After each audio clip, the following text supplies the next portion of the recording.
Thank you very much, Mikael. May call me like an outside insider, right? So anyhow, I have a very interesting task today that from one hand I have my boss on the stage and the other one is my successor from the ministry. And I have to be a bit careful probably with my questions here because it might be that they bounce back the questions to me in the end of the day. So anyhow, I would like to go forward from this point where actually Ando just ended his presentation. We all know that Estonia will be in the presidency of the European Union in the second half of 2017, which means that considering the energy package that is coming in December from the European Commission as a proposal to the member committees, will be discussed very much in detail during Estonian presidency. And Ando will be in a position to lead all these debates in the European Union level. So I would actually start with challenging Ando and asking that whether you actually see a way or kind of compromise among the member states of the European Union to get out from this hard rock situation that we are in at the moment? Yeah, it's a quite funny question because what I have done lately, I have tried to travel to the EU member states and to find out that what is their position towards this package, what we haven't seen yet, but at least we can imagine that what it brings. And it's funny in a way that if you are looking for the experts and the people who are holding the topics in their countries, respective countries, then what they are saying is that, well, they would like to play this jazz part, but the politicians are the ones who want to be on the hard side, and in that respect, I suppose that the outcome, what we are getting, is not so somewhere in this symphony part either, but it's kind of a regional way of playing jazz, I would say, because there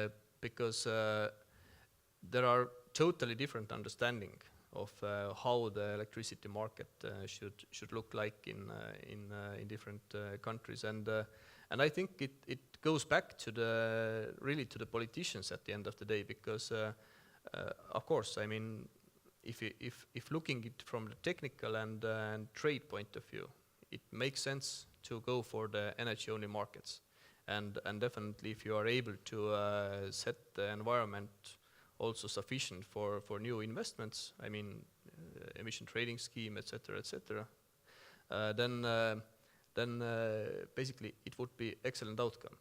But the main question, which remains unanswered, is actually that how to explain to your society in respective member states that you are relying on your neighbor or your neighbor's neighbor, and on energy security point of view. And I think there is no answer for that, and therefore most likely some kind of regional approach is the one what we are heading.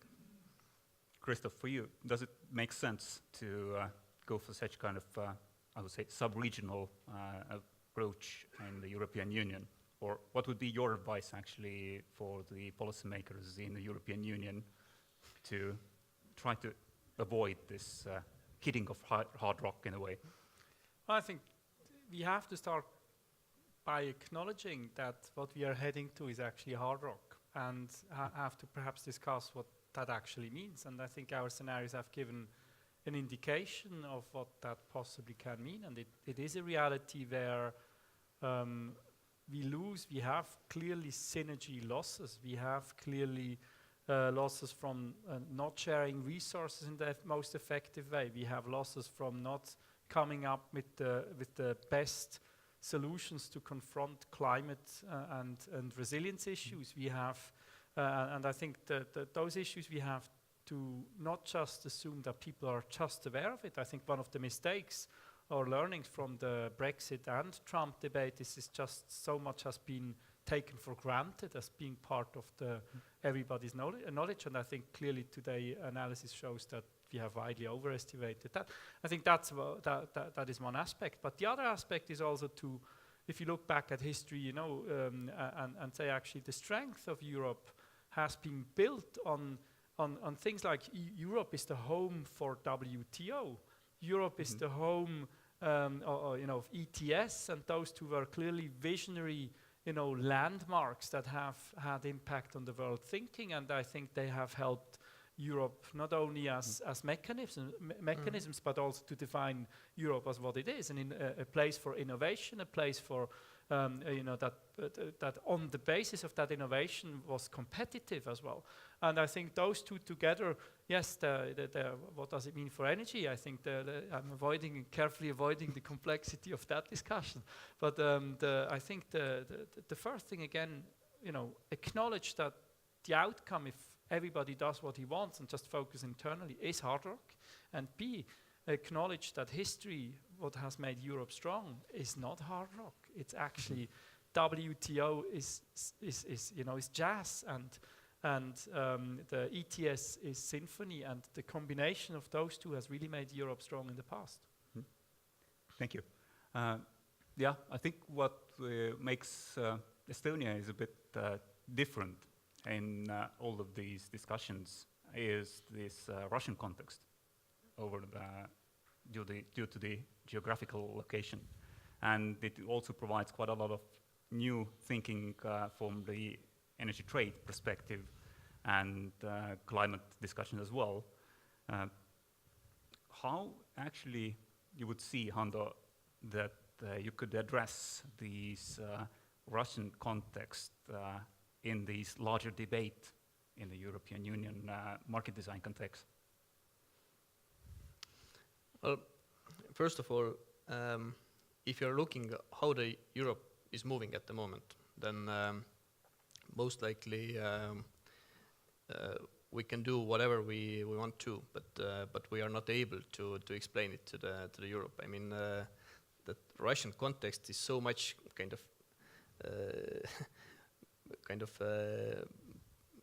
understood only in our kind of Baltic area, and I suppose there is no understanding, whatever way you are basically explaining it to the others in Europe, to pass through.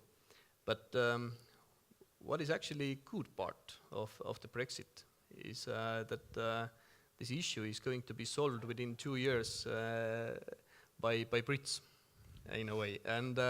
And why I'm saying this is that, well, actually, all the trade between United Kingdom and Europe is more or less the trade of EU versus third countries. And I'm pretty sure that there are going to be several rules for this third countries trading. And then, of course, it brings up the question that how it is regulated in other regions of the EU, also in the Baltic states, in southern part of Europe, etc. So in a way, yeah, that's a good part, I think, from the Brexit. And definitely there is another issue what we are having at the moment, which is the desynchronization from Russian or Northwest Russian grid.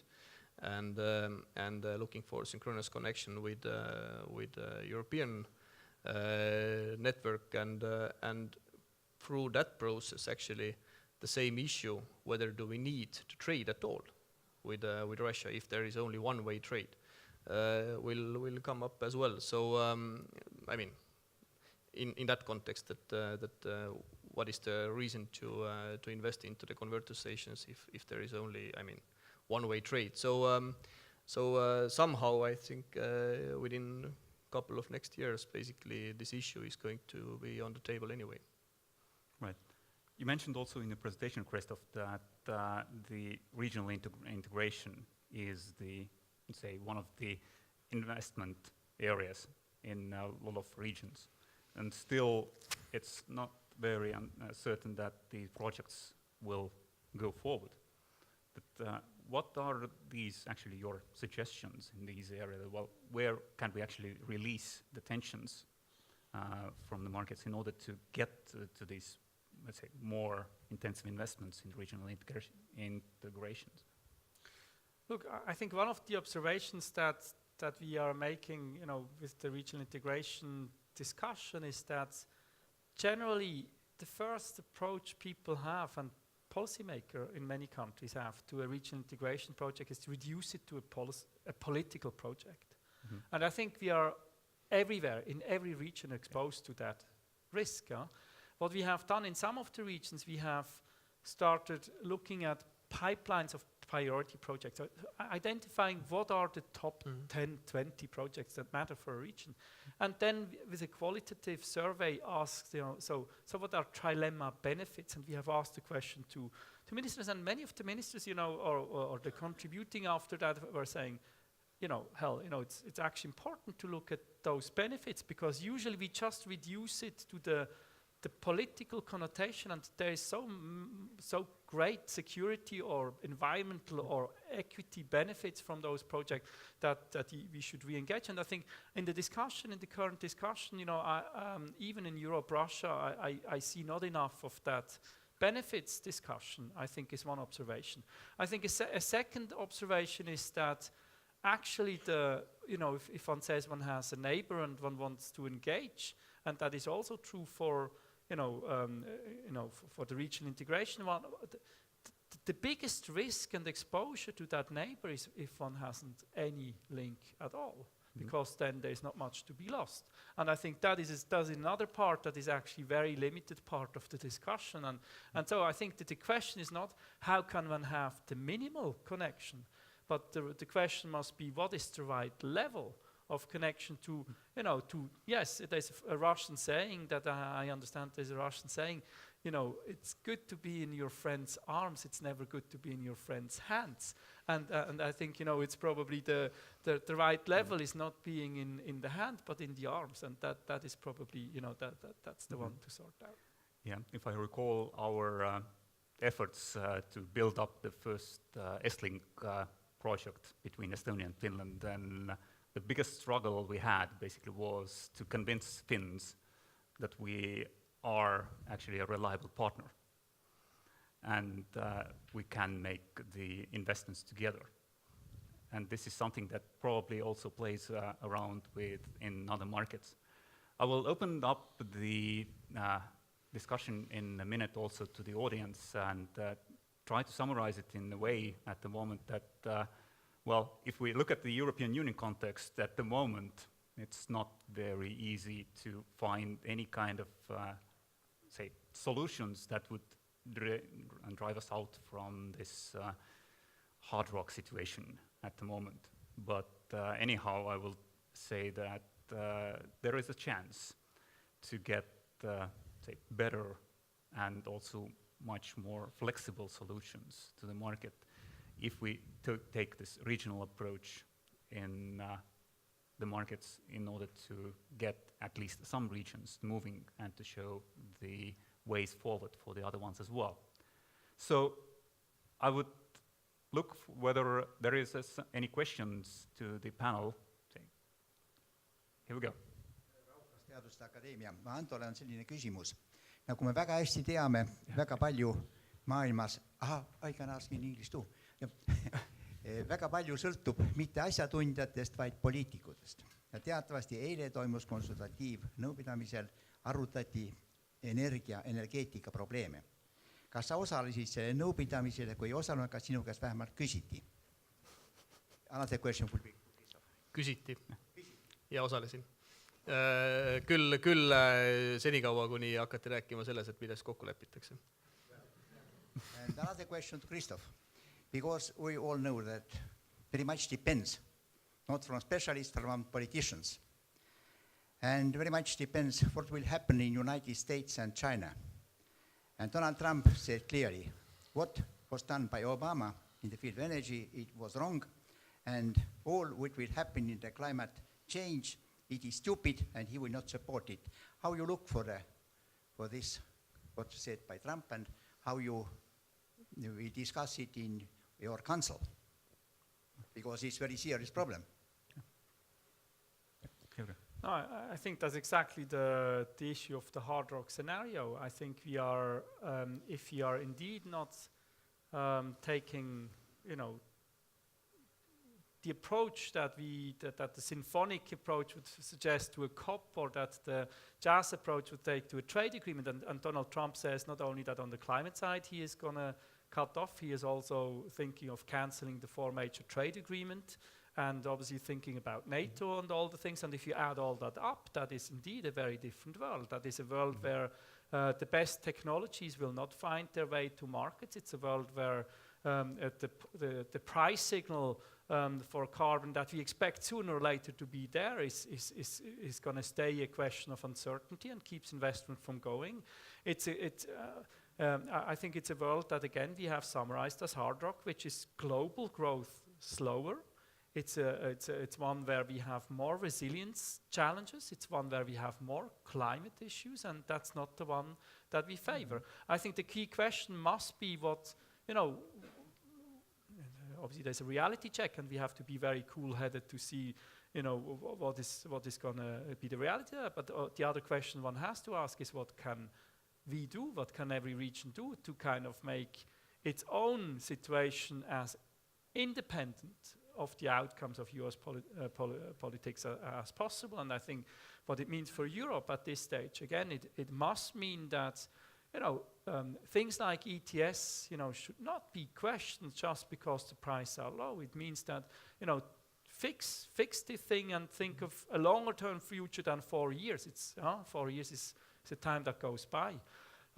So we have to think beyond that with our own mechanisms. We have to think in terms of trade, not just of the short-term benefits that trade barriers that we can gain from. And I think that's really, so we have to. I think if we don't want hard rock, we have to stem against those messages. And stemming against means, yes, empower trade.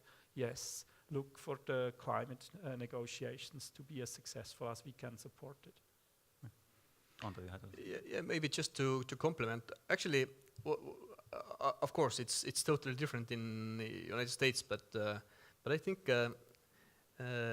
for example, if you are taking the Estonian approach, then whoever haven't been the kind of prime minister, or what is the coalition, or what is the kind of political view in here, then that kind of energy policy always have been pretty solid. I mean, of course, there are some administrative measures and some ups and downs, but it's pretty solid. I mean, and of course, now we are putting this environmental element into the policy more.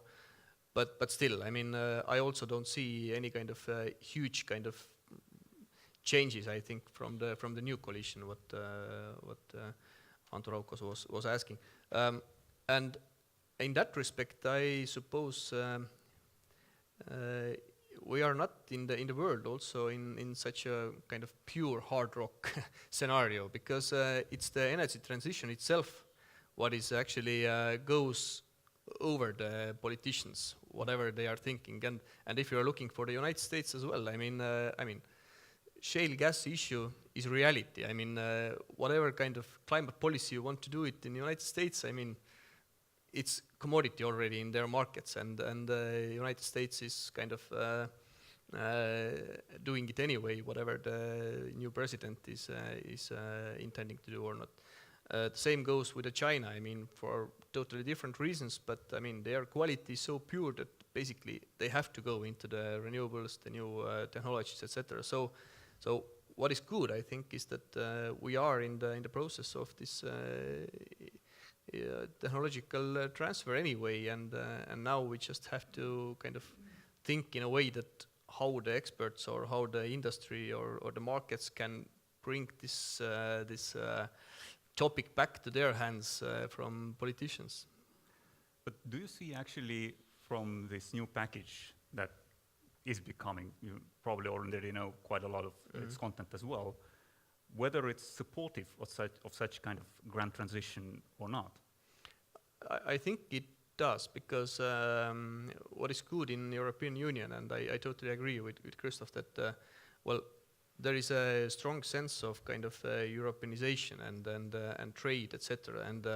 And what I do think is that definitely this electricity market design is some kind of like backbone for all the other policies as well. I mean, renewables, energy efficiency, new governance system, etc. So and also climate policy, and therefore what I do think is that definitely we will get the outcome where we can agree on the topics what we can agree in the European level, and where we are not able to agree, I mean, then we have to understand that what is the approach. I mean, is it regional, is it nation specific or something like this, but at least we are just ending that kind of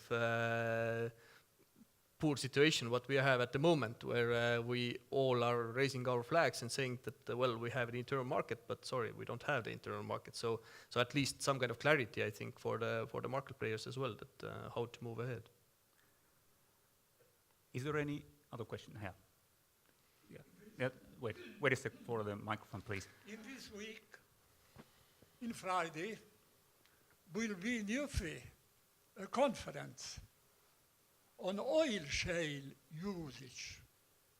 I think for this conference is very important to know the opinion, the conclusion of this conference with much wider topic in the European context, in Nordic countries context. Could you please hold the microphone? The future of the oil shale, as in quantity of usage and also on changes from the quality aspects. What would be your question, Mr. Vedemaa? My question is, in the end of this conference, to have an opinion, the view of this conference on oil shale usage. How would you comment? Well, the oil shale issue is partly addressed in also in energy market development plan, and addressed in a way that basically the state shouldn't intervene into the markets which are functioning. I mean, the electricity market and the oil market, and definitely the electricity market in case of Estonia is much larger than only Estonia. I mean, it's the Baltic market, the Scandinavian market, and furthermore, I mean, towards Poland and European markets, if the interconnection would work. and the oil market the same. I mean, so in that respect, definitely the oil shale have to survive in those markets, and I would draw some kind of like parallel if you are starting to think, for example, in Norway, that also state doesn't say in there that how many barrels you have to extract from the ground, how many barrels you can extract in the area from the ground, what is the kind of licenses for different companies. So in that respect, of course, it's more the environmental issue in Estonia rather than the energy policy issue. But at the same time, of course, when leaving the oil shale into the markets, then of course we cannot forget that we have the power stations, we have the oil factories running in oil shale, and definitely it's more the economical issue or socio-economical issue that what is the future of this sector. Today we do see that well, it can survive within next 15, 20, 25 years in the world markets, and of course, I mean, Estonian government always have also stayed for this sector or unconventionals in European level as well. But actually, I was also astonished from Christoph Frei's transparencies in a way that this unconventional was very low in your priority list actually. Okay, I think it's the issues monitor that puts unconventional as low, and that is obviously a reflection of the commodity price context. I yeah. think the oil itself, I think it's very important to reflect what are the news on that side. And the news are, to my knowledge, this is the first year where we see OPEC and WEC, by the way, as well. Obviously, we have led the curve here, mentioning that there will be a peak demand on oil as well in the 30s, in the early 30s. OPEC says in the next 10 years. So that's the first piece that is really new. I think a second piece, when Ben van Beurden earlier this year was asked, what about stranded assets? He said, I am not concerned about assets, our Shell's assets, because the natural decline of those assets is always faster than the fastest decarbonization trajectory. However, I could be concerned, there may be concern on some of the resources being stranded. And we have obviously also used the same language about stranded resources. And the question of stranded resources, linking that to the climate issue, again, I think I made the point, the 2,800 gigatons equivalent emissions, if you add up all fossil and the carbon budget of 1,000 equivalent that we are allowed to use without CCS, obviously that points first of all at coal. But after coal, it points also to some of the more expensive oil resources. And I think the last, the last point to be made on that issue is probably, what can you expect from prices? If you say on the one hand, the demand could be peaking, and there can always be surprises, but demand could be peaking. I think to take the notion of stranded resources, what actually does it mean in the end? I think it undermines the logic that is behind things like OPEC. It undermines the logic of where you believe that prices necessarily go up. It undermines, why does it do so? OPEC is built on two logics. First, if you obviously emit less or produce less, the price go up immediately, but that's the right direction short term. The second is equally or even more important in that context. If you do not produce now and your price goes up, you save some for later and the marginal value will go up. But if you enter, that is the hotel logic, the hoteling logic, that is one of the foundation pillars of OPEC.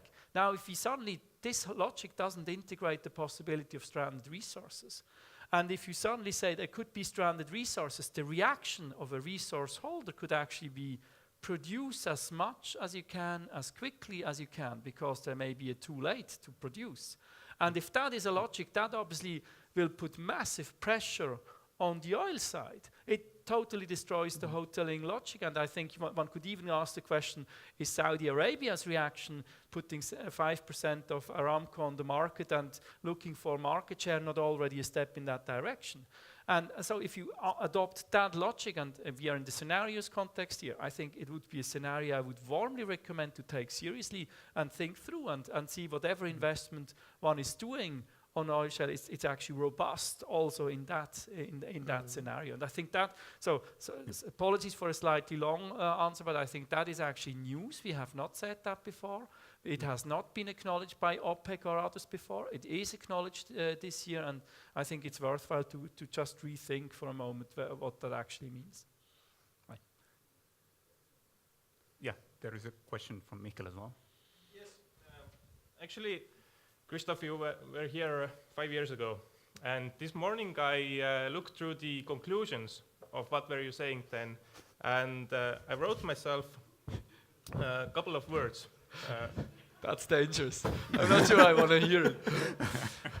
And actually, the keywords were Russia, electricity trade with Russia, carbon leakage, then renewables, subsidies, and also security of supply. And my question would be, what do you think if you came here 2021, 5 years' time, what would be the keywords then in your speech?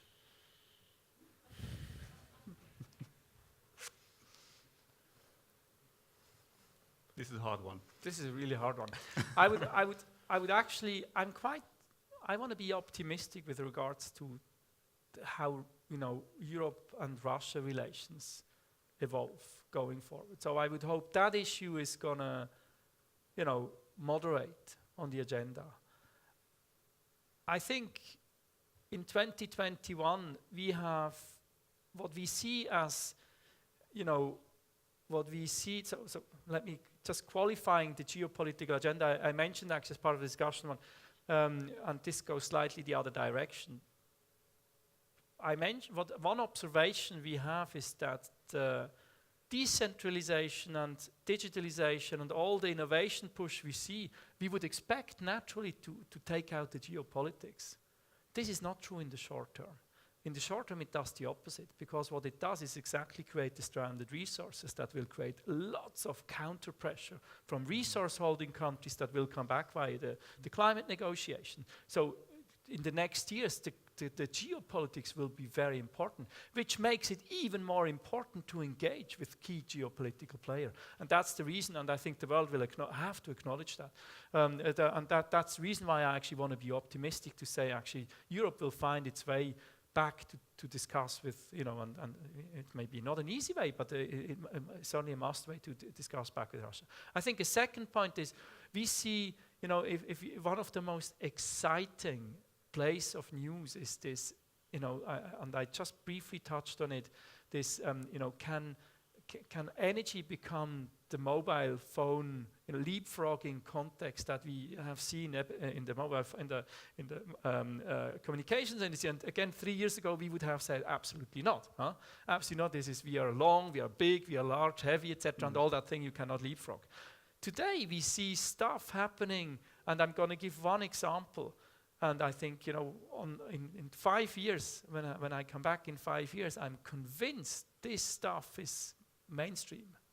It's become mainstream by then. So I'm just going to, so the example being the household solution that you see in rural Africa with households living from $2 or $3 a day, and what they dream of is getting their fridge, their ventilator, their cell phone charger. Obviously, they have a cell phone, their color TV, and all that's driven by a system out of a solar cell and the storage. And can you get that? Yes, you can at $300. Can they pay for it? No, absolutely not. But they still get it. Why? Because they cannot pay for it, but they can lease it, and they lease it at 40 cents per day, paid through their cell phone bill, and those are models that are rolling out. 40 cents is not much if they otherwise have to pay between 60 and 80 cents for paraffin and other energy solutions that are much less effective.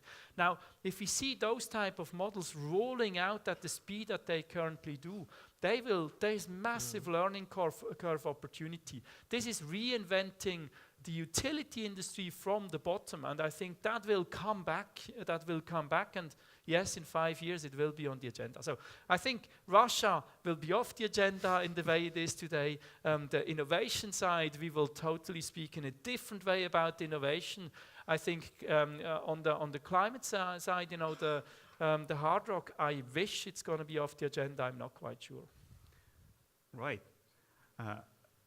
Now the time has already gone, and I'm very happy to conclude this session here by saying that, we're looking forward for this 5 years, and come back then and see how much we will talk these issues in these days.